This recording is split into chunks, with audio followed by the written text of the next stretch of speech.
Hello, everyone. Welcome to another PYA webinar.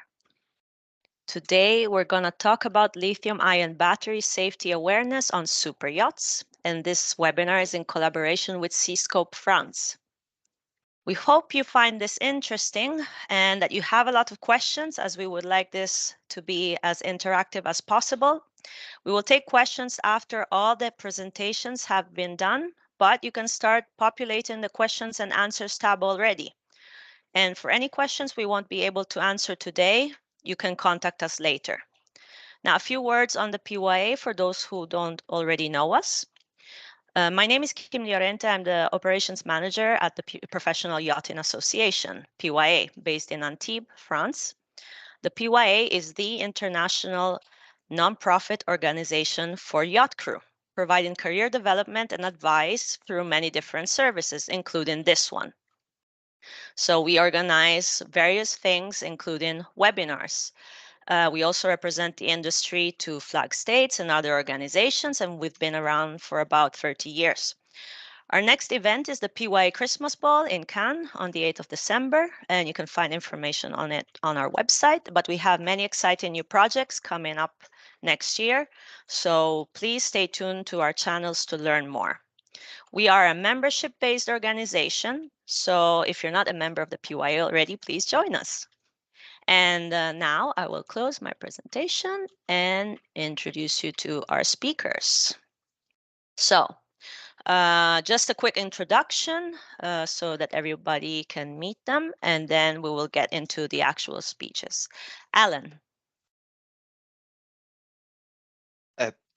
Good afternoon all. I'm Alan Love, the Fire Safety Policy Lead at the AMCA and author of the MGN 681, which is the fire safety and storage of small electric powered craft on yachts.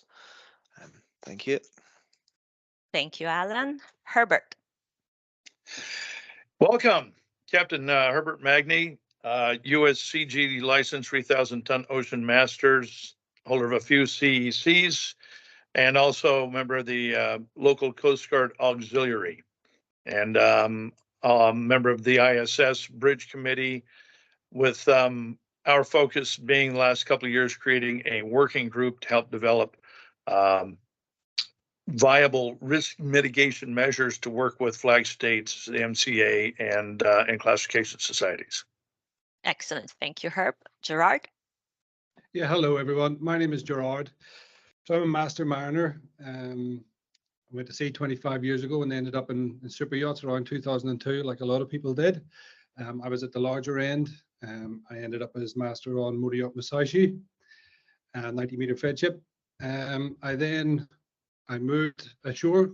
I got married, moved ashore, went into port state control, flag state control, and then from that I write books. I write books, try to demystify compliance and a few different subjects.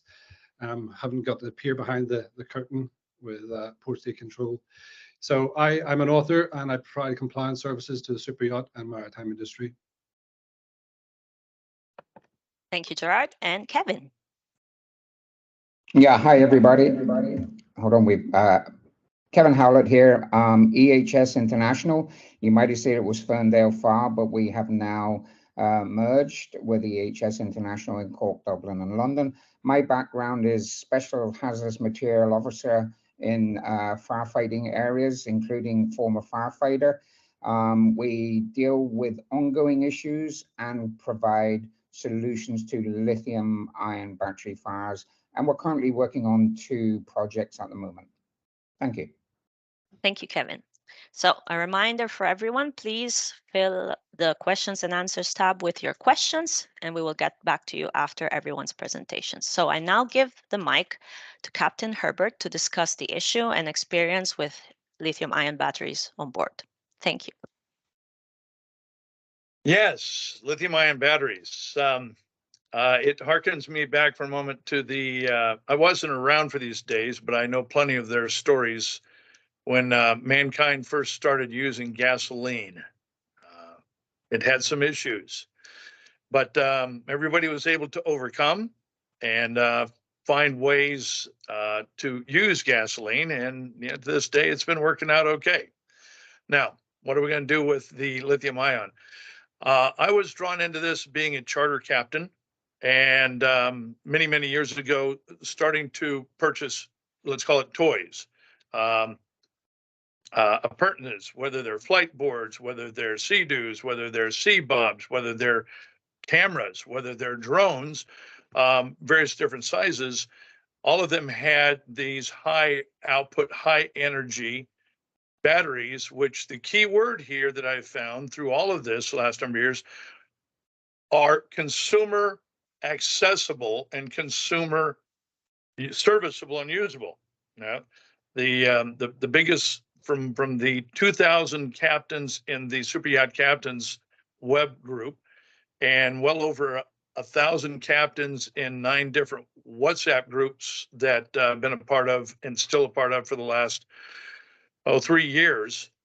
We do a lot of back and forth. And a big majority of this information is from the sub 500 ton field of yachts, which is a lot. And we all know this is where deregulation tends to slow down and or become diminished. A little background. I've experienced lithium-ion direct fires, both at home and at work and on the neighbor's boat. My own garage burned down and was gutted 4 years ago. While I was talking to the surveyor, and the neighbor called and said, by the way, there's smoke coming out of the garage. And the fire chief myself did limit it down to, it was a tool battery charger. Whether it was the old one or the brand new one I just bought the week before, we couldn't determine.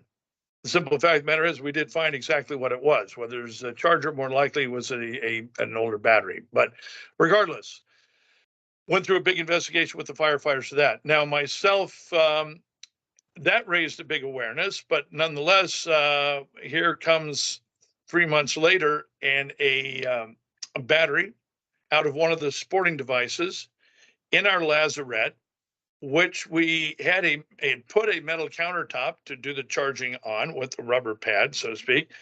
And then we changed it out to a ceramic floor tiles. And somebody would monitor it, but not be there all the time. And we did not have active detection and sniffing equipment. We were ignorance is bliss. We thought all is well. And sure enough, we hear a hissing and popping behind us. We're out on the swim platform and go inside, and it looks like there's a Roman candle going off in our lazarette. So incredibly disconcerting. Luckily, just grabbed a couple of face masks from the snorkeling gear we had, and myself and my engineer, and said, wet towel, let's go now. And we were able to loop the wet towel, loop it off onto another big beach towel, and out the back door. Wow. I can still taste the taste and smell the smell. That had taken a grand total of 7 or 8 minutes from the time it was put on the charge that we were walking outside and chit-chatting for that to happen. Had for any reason we had that not been the case, where we had gone on the upper deck and not been able to hear it, the ventilation would have gone, that would have easily have chewed a very large hole and set a lot of the rest of the things in that lazarette on fire. We'd have had a much bigger issue going on. It wasn't but a few months later, chatting, we're all down on the dock in St. Bart's, a whole bunch of us boats, and sure enough, we hear a lot of squawking and squeaking in the whole 9 yards, and here comes a very similar looking bundle to the one I'd just thrown over, going woo out the back door of another 45-meter charter yacht, and boop, into Gustavia Port. So you go over and look at it, so what's going on? He's like, man, it just started going off. I'm like, wow, okay, we need to talk about this. So we did. And I started investigating it more. I had spent considerable time working with the designers who created the boat line to this day called the Green Line, Yerny and Jakobins, when I worked for the principal who owns the company building those boats, and had learned quite a bit about lithium-ion and charging systems and propulsion. And when I approached the ISS and the bridge committee and said, look, I'm also a member of the Fort Lauderdale Mariners Club, which is all attorneys and insurance companies. They're not digging this. I'm having a boat surveyed by my friend, longtime friend and surveyor, Peter from Cayman. And he's like, well, here's what's going on.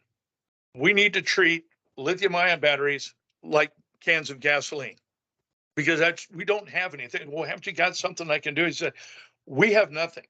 We have it for propulsion, but propulsion systems really aren't the problem from what we've been seeing.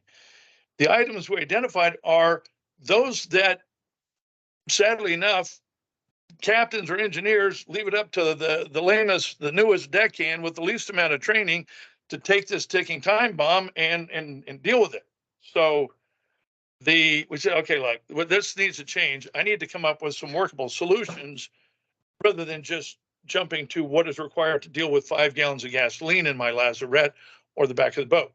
So this is where we started the working group with a lot of people from the ISS to create a set of viable risk mitigation measures, so that way the sub 500 boats and the non-class vessels as well had some guidance and guidelines for us to use that weren't so onerous as what can be put into a new build or into an over 500 ton vessel. So we need to find some type of medium working together, and we did. We distributed a similar along the lines to 681, and the idea was that they kind of look the same structure, and I even use the same font and the same type of wording, because finding viable issues, getting some awareness training, and realizing that, yeah, these things need to be handled better. Now, the last point I'll make is what I used as an example to try and bring awareness and a little bit of focus to this is, if I go in any galley on any of these boats, I'm going to find, chances are, a person who is trained and dedicated to that space. I'm going to find probably a separate identified electrical disconnect for that space and that equipment that's designed there. There's separate tasks for people on the muster list for what they should do in a scenario in the galley. There's extraction systems. There's quite a bit. And all of this just so you can fry an egg. And last time I checked, I've had a few eggs go off. You know, you boil a little too much, it might pop, but nothing other than a grease fire that is near the potential energy and danger that you have with charging lithium-ion batteries. Yet we have so much more attention and focus so we can fry an egg than what we have to set the rest of the back of the boat on fire. So anyway, some of the things were active ducting, worked with company Frankentech, Honeywell, Sam at National Marine has been very key in all this, bringing active detection equipment. So it picks up on the first discharge of solvent way before something starts to go thermal. If it's thermal, that's when I found it. You don't want to wait till it's thermal and it's snapping and cracking. So those are my personal experiences. These are a couple of things that we've made some advancements, but there's no reason why it can't all be brought up to the level of what we have in just a standard galley on a 250-ton yacht, because they make headlines and cause great distress to our insurance companies and the underwriters who are like, forget it. We don't want them on the boat at all. And we can say so. We don't want that. So for me, it's managing perception as much as managing the actual hazard. Thank you. Thank you, Herb, for your insights. Excellent points. Now, Alan, can you tell us a bit about the MCA's response to this problem? Sure, if it's okay, I'll share my presentation and go through this and sort of pick up where we are and how we got there a little bit. So give me a quick nod when you can see my screen, and please excuse my strong accent and questionable microphone. So that should be there for all to see, I hope. Yep, perfect. Yeah, we'll look at this from a regulatory approach, why we put out an MGN, what an MGN is, as opposed to other instruments we put out, other sort of documents we put out, how we got there, why we got there, and what's kind of next might be more of a question for later on today. But very, very quickly, we'll flip through this. We'll what we do. Quick one, who I am, what we're doing at the MCA, quick overview MGN 681, which hopefully you've read, then why it was released and how we got there in the first place. Excuse the images, they're all stock images. They are not going to be specific to what we're doing here. This was pulled together by myself with support from their large yacht surveyor team and our colleagues and friends in the other REG flags. So good input from Cayman, Bahamas, etc. Bermuda and the like. So yeah, Isle of Man as well involved heavily in this. So they were all there. I'm from a design background, design engineer, so very focused in that way. And I work within the ship standards part of the MCA. So this is very much written with a ship standards focus rather than a crew training focus. That's the idea of what this MGN is about. Obviously, we're the lead flag of the Red Ensign Group, representing the Red Ensign Group at the IMO. So any changes that come in are going to be through us. What might be of interest to the group here and in the audience today is that there is a update to the RG Yacht Code coming through that's scheduled for July 24. That's the kind of current forecast. Obviously, dependent on things, and that may, I think, is going to include a whole new annex on storage of lithium-ion battery watercraft, i.e., toys and other electric vehicles. Although we've only got, I think, 35 large yachts on our flag, there's a lot more across the REG group, so a lot more interest in there. But yeah. But anyway, yeah, why do we get there? We noticed there's a lot of fires coming in the last few years. I think you all have noticed maybe an uptick in fires. A lot of them, aren't due to, or definitely aren't related to lithium-ion toys, but some of them might be, and it's a concern. We have, concern the industry has, concern the users have. So something needed done, we thought. And we noticed there's quite a divergence in how we're treating electric watercraft compared to personally, petrol-powered ones. There's regulations for a petrol jet ski, but nothing for an electric one. Why is that? Is it the same for cars? Try and do a comparison of what we do for ro-ro vessels. And yeah, there's a difference what we're doing, so we need to close that gap. So yeah, as I was saying there, is lithium-ion batteries more dangerous than petrol? It's different, certainly. I think probably the numbers we have for these sort of e-toys isn't great in terms of statistics, but look at electric cars. They're not proven to be more likely to catch fire, but when they are serious. So yeah, there was a concern we were getting from new builds that they were asking if they could remove the need for a protected garage. Could they do away with their fire protection if they only use electric toys and not petrol-powered ones? And that really got us panicked that was being interpreted that way, and hence this guidance came out and really focused on that not being the case. Yeah, this is put through as guidance. I have done an MGN. An MGN is guidance, marine guidance note. There's no power to a surveyor to stop the boat sailing if it doesn't comply with this guidance. But good luck with getting insurance these days without at least having some sort of plan in place. So we have to do something and get out there and try and prove where we are. It's quicker to do an MGN. It's easier. There's less steps to go through, to jump through. So we got it out there. Again, noting the picture of the yacht in question here. Don't know what that fire source was. It's a generic image, but yeah, don't need to tell everyone here how important fire safety is. As I was saying, we kind of benchmarked this against our MGN on the carriage of EV in rural spaces for car ferries and passenger ferries. That's something we did a lot of work on. We did a lot of good consultation with industry and with our OZEV department for electric vehicles here in the UK. I got a lot of review there and input from industry and academia and all the rest. So we pulled that together, used it as a benchmark, and then took it into a yacht world and thought, where's the gap? What's happening? What's not happening? Talked to users, talked to builders, talked to those people. We launched the station last year at the Superyacht Forum event over in Amsterdam. So I launched it there and got our feedback through to February of this year. Got good consultation, especially from the builders. They were really engaged in that. Got a lot of good stuff from yacht builders. Included that guidance into, or including that comment in our guidance. This is focused, the guidance, on the larger yachts, the over 100 ton market. But I think a lot of stuff in there that can be used for existing vessels. Again, part of it's so useful to do it as a guidance note and not as a legislative package, because we can, use it across different sectors and also apply what is practicable and what is, set the right tone for existing vessels. Do what you can to get there quickly rather than trying to have a battle over what needs to be done.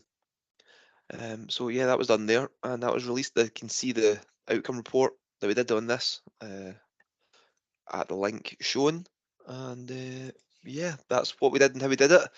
MGN 681's been published now for a year. I think it's well picked up, and I'm sure I've got plenty of questions to come from me later on, and I look forward to hearing them.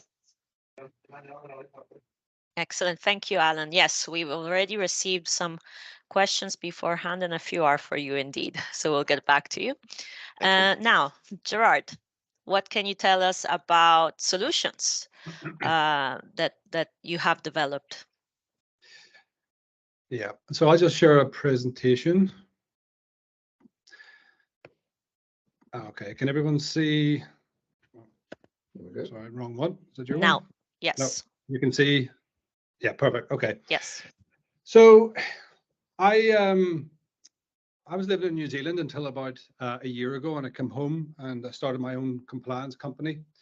And I noticed that some of my clients were being asked the same question, and it was all around tackling lithium-ion battery fires on yachts. So looking into that kind of opened up a whole new world for me. I'm already an author anyway, so I'm used to going down these kind of rabbit holes and finding what was what. But I found very little out there. So I thought, right, okay, it's time to step up. So what I did, I work with Nick, Sebi, and Sophie from Seascope France. We do a few things together, and I proposed a course. I said there's a need for this, and I work with Kevin as well, and we see this tsunami coming. I work in the maritime industry and superyachts, but we do seminars and webinars for just general industry, and they're several steps behind us. At least we're grappling with it. They're at the stage where a few staff are starting to notice the problem, but the people upstairs haven't clicked on yet that this is a risk.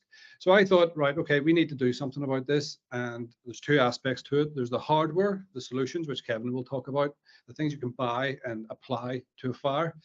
But there's also the things that I'm really interested in, and I spent my career kind of doing, is the safety culture, so the software side of things, working with people with their minds to try to trigger awarenesses whenever they see something. So two sides of the risk equation, the severity and the likelihood. What I do is try to reduce the likelihood, and then somebody else can look after the severity with their solutions, such as extinguishers. So we created the lithium-ion battery safety awareness course because we wanted to raise this awareness, and we thought superyachts is our industry, so that's where we go. So the course has been designed to provide essential knowledge for all crews who handle or have anything to do with these lithium-ion batteries, and more importantly, to recognize when it can become potentially hazardous and just simply to raise the alarm. So that's everything we do, is to try to work on the likelihood side of the equation for the risk. So who was the course for? Well, as I said, superyacht crews who use lithium-ion batteries, safety officers, emergency response teams who will have to respond and need to know some of the complexities around that, and of course yacht captains and officers who have to see the implementation of a safety management system on board, and then ultimately yacht managers and DPAs as the company who have to promote a safety culture and have to manage this risk. So that's our kind of target for this course and the people that we serve. We've had some really good feedback. We feel we've kind of hit the nail on the head for this one. So we've got a few different modalities to try and help as many people as possible. Essentially, we can deliver it online or in person. We can give it a webinar format like this. We have some clients, like I've got, my family is also at sea. So I know that they're preparing for a crossing at the minute. So we can deliver that into the crew mess for the crew, and try to upskill people that way without interrupting the stowage of the boat. And then we've also teamed up with a company called Versec. Some of you may remember them. They're experts in e-learning, and we work with them. They've turned it into an e-learning style course, and that allows participants to just work through it at their own pace. And that makes it suitable for busy yacht crews who can only maybe do 1 10, 15-minute lesson at a time. There's 8 lessons in total. We can also give it in person, delivered at Seascope France's training facility down in Antibes. And we can do it on board and in the shipyard. We also provide services for lithium-ion fire safety audits, do this for yachts and for general industry. And we do risk management plans. So what we do is we work that in as part of that, and that's documented, and that helps mitigate that risk and the responsibilities that the company has. So some of the outcomes from the course is there's 69 billion of these batteries estimated. They're an amazing piece of technology. When you learn how they work, and you will do in this course, I think take a pause back and go, yeah, we've done pretty well with this, but they're everywhere. And we want to train people to at least identify, to have an appreciation that they exist and they're slightly special and they need special considerations. So we help people identify where they be found on board the yacht. And then we teach them about the electrochemical processes that drive the reactions that drive these batteries. What makes them so special is also the thing eventually which can make them hazardous if they're abused. So we help them with that. For people who are planning the response to a fire, we help them recognize the challenges of responding to thermal runaway events. And then we introduce slightly some specialist solutions for suppressing lithium-ion fires that you can easily acquire through Nick and Sophie. But before that, we want people to understand, okay, these are good, but if they're abused or they suffer any what we call abuse conditions, then they can become hazardous. We want to trigger the crew pushing this up to the officers and the master when that abuse has happened. So we're arming them with that so they can confidently come and say, listen, we've just dropped this battery on deck. What do you think we should do? That in itself will go a long way towards this. And then, as I'll talk about later, we have special requirements in MGN 681 for stowage charging practices. So we unpack those. We put them into context of real yachts and real practices that we do on board for stowage handling, charging, and disposal. So there's a couple of screenshots there of the e-learning course, which has come fresh from Versec this morning. So we try to take this course, make it as interesting as possible. Our philosophy is chunk everything down to one little nugget and then move on. And then we use little tests, knowledge tests and quizzes to reinforce that learning. And our kind of vision is that the crew walk away not thinking they've really learned anything, but it's there because if you've done e-learning, you've done it properly, somehow magically you do retain this information if you've had to recall it. So that's one of the slides. And then there's a few, like we talk about how batteries can become unsafe. One of those is degradation over time and a thing called dendrite formation. So we just go into each of those lightly. We're not scientists, we're not academics, so we don't need to go too far. I use the phrase simple sums for simple sailors. We need enough knowledge to do what we've got to do, and then we move on because this is only part of our responsibility. So some of the benefits of this course, it can be completed in 2.5 hours, but it's flexible and that can be chopped up into 10-minute sections and you just complete the 8 lessons in your own time according to your organizational objectives. The philosophy is a preventions focus. So we emphasize understanding these batteries, understanding under which conditions they become unsafe, and then what to do in that situation. So that's the whole goal with then we spend some of the time talking about suppression techniques and methods, but prevention is the main driver of the course. And what we're trying to do is inculcate a safety culture around these lithium-ion batteries. So that gap that we were talking about in the last presentation, that's what we're calling that gap, the safety culture gap. Now, at Sea, we are risk managers. We're not risk avoiders. Means we can't just stay ashore. We can't just walk away from these risks. We have to learn how to manage them. People have been going to sea for thousands of years, and we've done okay so far. So our vision is, in 5 years' time, like Herb said, this will just become another risk that's being managed because it's entered into a safety culture. We've got documented practices and procedures, and it's just another thing, maybe another set of checklists, another set of familiarizations, and it's just managed within the system. That's where we're going, and this will no longer be a thing, and we'll move on to the next thing that arises from whatever technology comes out then. And it also helps masters. As a port state control officer, I'm very passionate about compliance. I understand why. When I was walking up the gangway to do ships, all different ship types, I had the weight of all the people that kind of went into making those conventions, walking up with you. And I really believe in the maritime conventions. A lot of them come after disasters, and seafarers have been lost and families have lost loved ones. So they're there for a reason. They're not just rules. So this course helps unpack that and unpack the legal speak around it and put it into what human terms that we can all understand. And then I noticed that MGN 681, I thought it was brilliant. I thought it pulled together a lot of things from the IMDG code. So I'm familiar with that on container ships, but yachties may not be familiar with the IMDG code, International Maritime Dangerous Goods Code. And I saw how the MCA made that link, and I thought that was brilliant because they're not creating any new regulations. They're not creating anything onerous. They're saying these are already here, but we're just drawing the link between them. And that meant a lot for me, because then I knew exactly where to go and what I needed to do to unpack that. So they introduced a requirement for competent persons to undertake battery charging operations. Now that term, competent persons, if you've read the kind of IMO instruments and MCA instruments as well, you will know where that comes from. So I go back to those documents and unpack that role. So that competent person rule, so I call it a land competent person, or a land CP. And what we do is we try to, so the last 2 lessons of the course are focused on that role. So that's a quarter of the course dedicated to upskilling a person who is going to fulfill this lithium-ion charging competent person roles. We define that and help provide that training. And we're doing that on behalf of companies and the managers who need to do that. And we've worked ahead and gone and done that for you. As well as that, we have, while we don't have any new really regulations in this space, I'm not sure if we need any, because I think it's fairly adequately taken care of within the existing systems, such as the joy of ISM.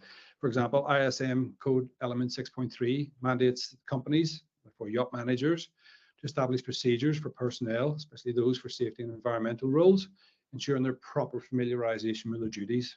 So that's an important pillar of the ISM code. So our course addresses this need by offering a comprehensive lithium-ion battery safety training solution. So this course is an answer to that need, and that helps the company showcase its commitment to its flag state, to its auditors, that they are fulfilling the ISM code obligations. They're taking it seriously. They're taking solutions when they become available, and they haven't just stuck their head in the sand. And it also is echoed in the STCW Convention Chapter 1, the need for companies to familiarize their seafarers with their duties, ship arrangements, and equipment and procedures. So that's what we're trying to do. As I said, a large part of the course, the last 2, is focused on competent persons, and we couldn't have done that without the work that the MCA did in MGN 681. We were grateful to that. But we see this as a tiered solution. There is no magic bullet. There is no magic bullet with regards to extinguishing or suppressing these fires. There is no magic bullet with regard to training. Well, we're all going to try different things. But I thought, as a captain, what would my needs have been? So what we've done is we've done a 40-minute lesson on lithium-ion safety, which is now introduced as standard in the Seascope's STCW basic safety training courses and the advanced firefighting. So that now we're starting to get people as they come into the industry, that's already in their mind. So hopefully you'll be seeing that, and they can maybe come on board and teach all the rest of us something. It's for the competent persons who are in charge of battery care and charging operations. It's about the next lesson up. Sorry, that's level 2. There is the course that we're talking about today. The next lesson we're developing is more to do with the safety management side of things. We know that the keystone to good safety management is commitment from the top, and we're seeing that commitment because it's coming from insurers. It's being driven by the news that's in the industry almost every day. We're seeing these horror shows. So we know people are taking this serious. So we want to be able to show people, to show managers, maybe DPAs, masters, here's a system for just getting this into your SMS and taking care of your responsibility, so you can document that you've done your bit for the company should something happen. Part of the thing we've seen is we've been fortunate in that we've been provided a few insurance clauses relative to this area, which are now being introduced, and we have tailored the course to meet some of those, or to meet those clauses, especially with regards to knowledge, crew training, and attendance while batteries are being charged. So that's the next level up. We call it safety management or safety culture. And then of course we've got the bespoke training to your actual lithium-ion risk assessment if you ever choose to do one with us. So a little bit about me. I'm a master mariner. I'm been at sea 25 years, ex-super yacht captain, motor yacht Masashi. I then went to shore when I got married, moved to New Zealand, and was port state control officer, flag state auditor, as well as a few other things for Maritime New Zealand. And that really put me in direct contact with ships every single day. Accidents, investigations, when things go wrong, and they do go wrong every single day, unfortunately. And then so that got me into the nuts and bolts and sitting reading the conventions, learning how to navigate the conventions. I kind of got through that. That was something. And then after that, I started writing books, and my publisher is Weatherby's. I write the Orals Prep series. So for deck and engineering officers who are going up for the Orals, I kind of try to demystify these conventions for them. And then for the PMSP, I was in the Pacific Maritime Safety Program for the past 3 years before I came home. I worked with governments there on behalf of Ministry of Foreign Affairs and Trade in New Zealand to try to improve maritime safety. So that's my LinkedIn. Anyone wants to reach out to talk about the course or any other things, that's it. And as I said, I've worked with Seascope. We've worked very closely for 6 months now to bring this. So you're seeing the very end stage, and we're really delighted that it's happening.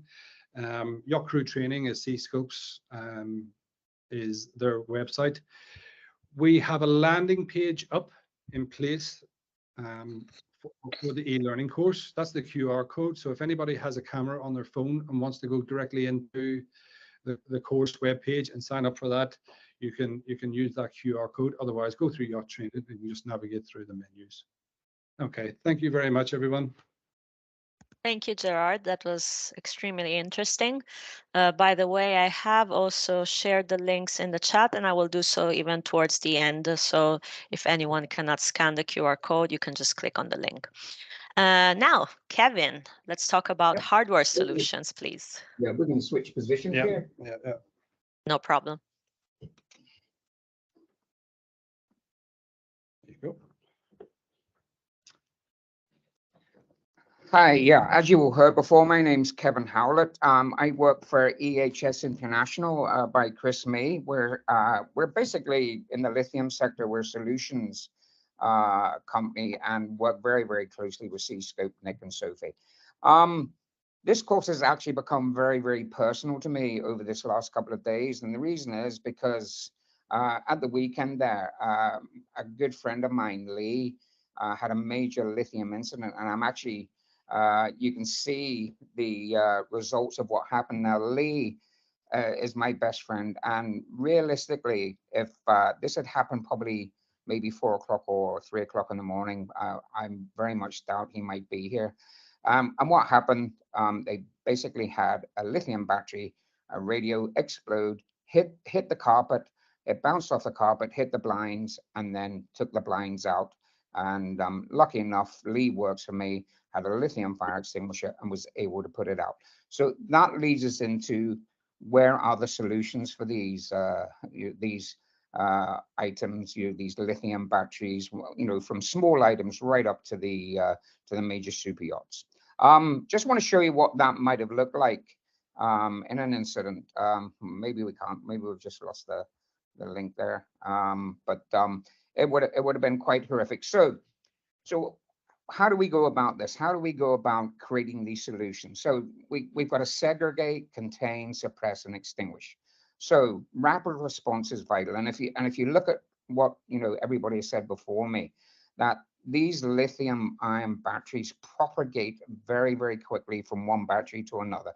And we've kind of worked in the roll-on, roll-off ferry world. And we reckon propagation, even from one vehicle to another, is about 4 minutes. So, and that will take us straight into complete thermal runaway. So that's quite devastating to see that time scale is vital, that we react and we contain and we suppress. Onboard team controlling and cordoning off the area is vital, because we've got all these toxic, we've got the toxic smoke, we've got the flames, we've got all that heat, that radiant heat, in a very confined area as well. If you're in an engine room, just imagine that confined area with that heat and smoke. So then respiratory protection is going to be vital as well. So this is why fire doors, dampers, and engine rooms, if we have an incident down there, that's why they have to be sealed off, and that has to be recognized very, very quickly. So containing the fire until the emergency ship fire team with appropriate media come down to that area. So what is the appropriate media for those incidents? So we have to extinguish the fire, and realistically, the amount of information that's out there, the knowledge on lithium containment and lithium suppression is quite poor at the moment. So one of the reasons I'm here is to show you what is available out there. So current mitigation strategies, obviously are quite poor, and from a global scale, the knowledge of the solutions is very, very limited. And if you look at the speed of what these batteries have grown to the speed where the safety has really lagged behind, and particularly where lithium solutions are. But from my point of view, we're at second evolution of lithium solutions. You may be at first, but I'm already looking at the sort of the next generation of lithium solutions. So one of the first solutions, what is out there and what is available to you from the likes of Nick and ourselves? Extinguishing media in the form of AVD and gel. So aqueous vermiculite dispersion. And you can see up in the corner there, we have a variety of different types of extinguishers, again, that are, from your small battery fires right up to your engine room sort of areas. Then we have the likes of fire blankets. And you can see there we have a small, it could be a jet ski, it could be any of your water toys, that these fire blankets will only contain, they don't put the fire out, but they contain it. They buy you time. Then you can get your extinguisher media onto that item, but they buy you good time, particularly where you've got a very restricted access to an area. Potassium nitrates, you can see that little round disc there. So the potassium nitrates, again, they buy you time. They don't put the fire out, but what they do is they allow you to get proper extinguisher media. And these are just throwable into an area where you can then go and get some more substantial extinguisher media. Containment pouches and containment boxes, huge for people that are on board. And these will allow you to charge safely while your batteries are in boxes. So a lot of water damage can happen into these batteries. And when we get what we call rogue batteries, or batteries that are what we would call substandard compared to some of the other batteries we come across, the actual charging of these batteries in a safe area is absolutely vital. And there you can see containment boxes. So we have pouches, boxes, potassium, fire blankets, and extinguisher media. So there is quite a lot of extinguisher media out there. So if we look at this, this is one of our products, and you'll see the temperature is sitting at about 370. Now, when we put the gel on, we have really, really quick knockdown of this particular fire. This gel is invented in Ireland, so this comes from Ireland, and you can see already the cooling effect is quite staggering. So you can see that containment, so the way I describe these extinguishers is they are liquid fire blankets. What they do is they go in and they attack those voids and those spaces where thermal runaway has propagated. So really, really very important bits of kit for your Superyachts. So yeah, looking at some other areas that we actually specialize in, we also we basically run robotic firefighters. So this is the Avenger. Again, we actually get very heavily involved with fire brigades, recycling sites. And again, this is another solution, but again, I think the link to the video isn't working, but contact me at the end and you'll be able to get the information on this. Yeah, we also have what's called PyroFlow. So we have PyroFlow. These are suppression granules that you can actually have already in your bunkers and your bins.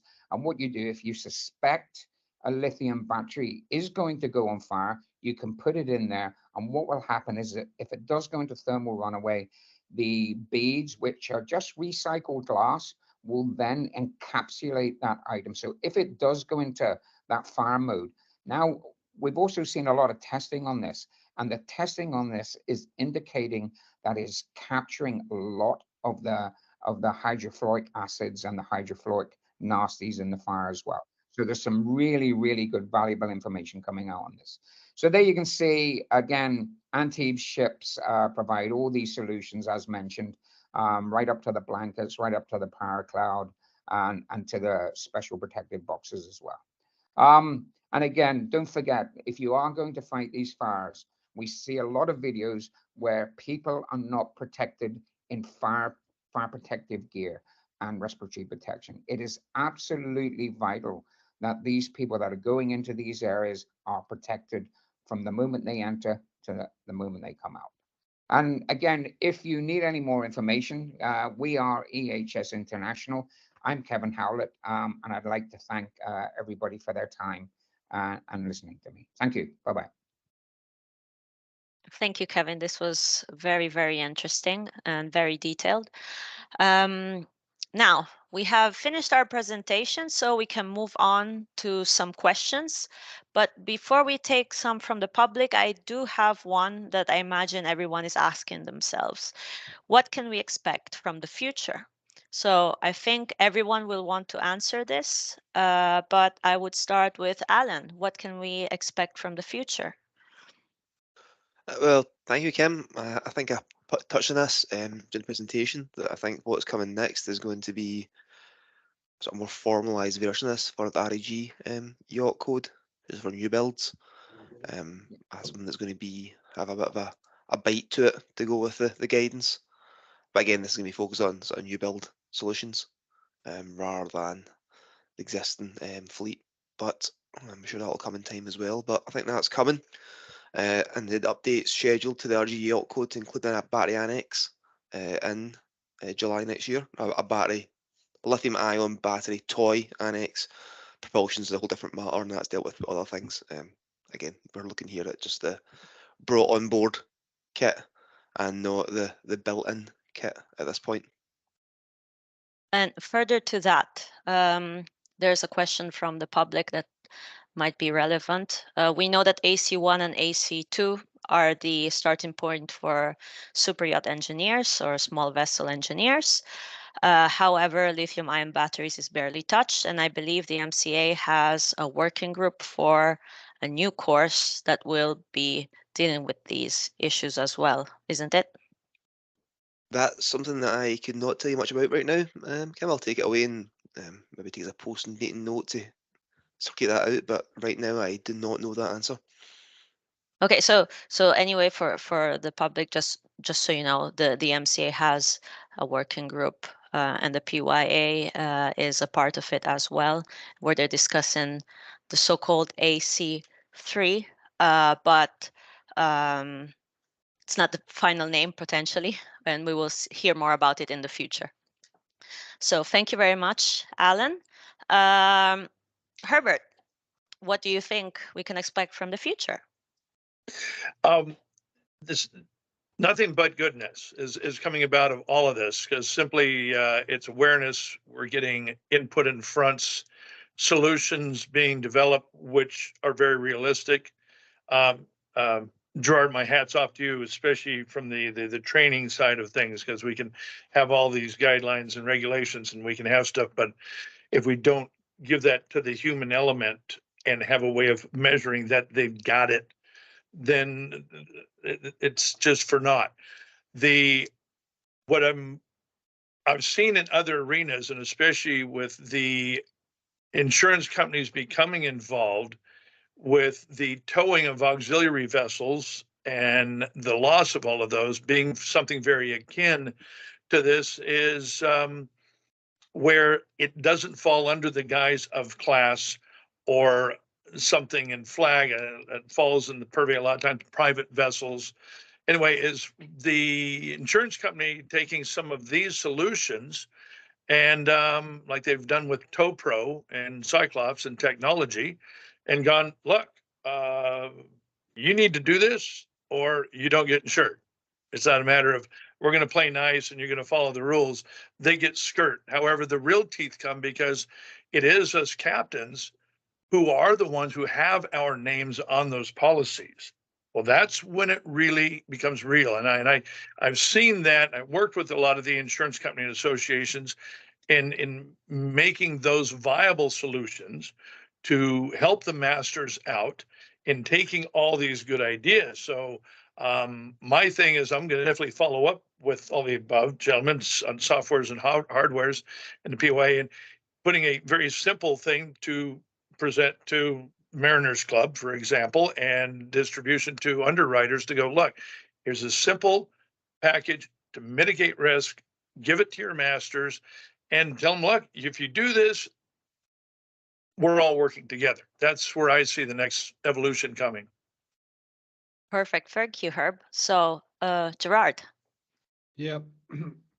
Thanks, Kim. So as I kind of mentioned before, in 5 years' time, I think this problem just kind of disappears into the background with all the other hazards that are being managed successfully on board. We've got to get there, so we're on a journey. But I wonder sometimes whether the maritime super yacht industries, are we the bleeding edge of this, if you know what I mean? Because we have the systems in place. We are risk managers. We do know that it goes back to the captain, right? And we should be putting in structures to protect him. So for me, I think we are grappling with it. We're starting the software. The hardware solutions are coming. We'll put those together, fold them inside the ISM code, a little bit of teeth on some of the regulations so that PSEOs and flag state inspectors can actually take some kind of actions to help nudge it in that direction. So that's where I see a bit more clarity. I think MGN 681 provided a lot of that leadership. For someone like me, that's what I need, and I know I can run 1,000 miles more ahead of that, but I couldn't have done it without 681. So I look forward to seeing what else comes out. Keep having these conversations. I see, so sometimes I walk on yachts to do, I do audits and inspections, and I walk into a crew cabin and there's a laptop charging on the bed. Now, we've all done it, right? Yeah. We've all done it. However, our awareness is changing. We're starting to say, whoa, whoa, whoa, whoa, whoa, whoa. Especially if anybody's on LinkedIn to see every day the horror stories that are kind of happening all around the world. So I think we'll get to a stage where we'll look back and go, crew will go, I remember the days we used to just charge our phones using these cheap cables, and we used to charge it and when we're out at work and on deck, and we'll look back and laugh at how silly we were and how naive we are. These are amazing pieces of kit. Their energy density and their characteristics mean that they're here to stay. They will get safer. We're already seeing solid state batteries coming out and sodium style batteries coming out. But we will get to a place where we look back and go, how do we not know that? And we'll just laugh, and we'll have a whole, maybe we'll have a section we'll have a section for lithium-ion batteries, an inventory in the planned maintenance system. So someone like me will walk on board and say, okay, what's your policy for lithium-ion batteries? Well, you can't use dodgy chargers off eBay. You can't use dodgy cables. You can't get your phone. You can't leave it into some high street store and get a new battery installed. We don't know what the origin of that battery was. All these things are going to become serious, and they'll be brought in as policies. Crew come on with their devices. They'll hand them to the ETO for a half an hour when they come on. They'll do a quick quality check, sign them off, right? That's taking care of the asset, right? It's also saying to the crew, okay, this is coming from the very top, you know, and it's across all the industry, all the departments. So I think we're going in the right direction. These conversations push that conversation along, and I'm very grateful to the PYA and Proceed for showing their leadership in this space. Thank you, Gerard. And now, Kevin, what do you think we can expect? And I will add to you about the fire extinguishers. Yeah, Oops. so from Are our they certified? I see that in one of the questions, and yeah, going off are mute they now. Yeah, recognized? so I think we're already at second generation extinguisher media, but I think for a lot of people, they're still trying to discover the first stage. But the way I see that, you know, there are probably 20, 30 different extinguisher media types out there, but I think that'll get condensed down to maybe 2 or 3. And I think the way forward is, you know, looking at the new extinguisher brands are polymers. And I think what, you know, the rapid knockdown of these fires is down to development. And we've got a lot of people working behind the scenes at the moment that are developing these new products. So I think what we're going to see maybe in 5 years' time, I think you'll have a really good range of choice of what's out there. But at this moment in time, the space is kind of very much dominated by the likes of AVD and the gels. I think we're also going to see, as Gerard sort of focused on that, I think we're going to see better charging practices. I think we're going to see the likes of Apple and companies like that. Oh, you'll start to see that these charging cables will actually go away, and we'll start to get the wee discs, or we'll start to be able to charge, you know, on tables like you can in McDonald's and places like that. So I think, you know, maybe 5 years' time, we'll kind of see these charging cables going out the window. But that also, I think, you know, we're going to see a lot better suppression in the likes of the pyroflows and things like this. As you can see, I've got the little granules here, so we're going to see a lot of people starting to pack their devices better and using the likes of the pyroflows and the pyroflows actives as well. Okay. Thank you, Kevin. So unfortunately, we've run out of time. It's 4 p.m. 01 already, so 1 hour has passed. Thank you so much, everyone, for joining us here. And don't worry, you can still contact all of our speakers after this webinar. I know there are a lot of questions we were not able to answer, but you can still contact us. I've shared some information in the chat right now. We will try to get back to those who have already posted their questions after this webinar. And thanks again to Seascope for helping us put in together this webinar. And thank you so much to the speakers for making the time for this. And thank you everyone for attending.